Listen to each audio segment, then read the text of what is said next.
Good afternoon, traders. It's Bill Baruch with Blue Line Futures, and it's your midday market minute. We're starting to see the equity markets pull back just a little bit from their early session highs.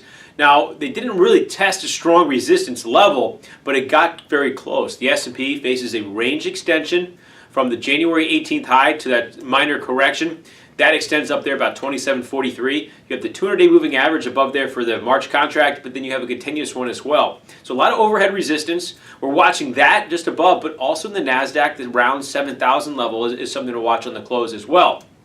Right now, we're pulling back just a little bit. You want to see it where this market does test yesterday's settlement, and if it finishes red on the session, you have a little bit of profit-taking momentum to push it lower. But ultimately, we look to the State of the Union address, and there's no real trend on what the market has done in President Trump's first unofficial address. It went higher, and then last year's address, well, the market topped that Sunday night, closed lower Monday, and then lower on Tuesday, and we all know what happened when over the following week was a major correction.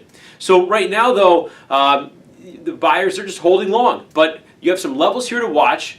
We put them in the Morning Express to the downside, and I just gave you the ones to the upside. We're also watching crude oil very, very closely. It does feel like crude is sometimes leading the market lower. It's holding against just above 53 bucks right now. Now, 53 is a big level. We talked about it in the Morning Express. It's tested that for the last 4 sessions in a row and could not break down below there. We have that level support on level is a support level in our Morning Express. Look at it. If it closes below there today, could encourage a little more selling. To the upside, you have a big line in the sand. 55.5 is a big level, and right now it has not been able to hold that and get out above there. So looks like they're going to try and pull this down just a little bit here over the next 24 hours as inventories come into the picture.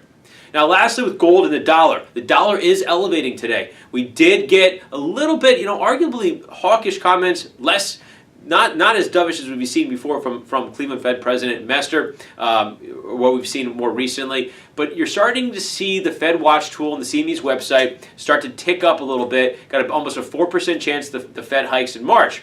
That right there has helped increase the dollar, or for one of the reasons.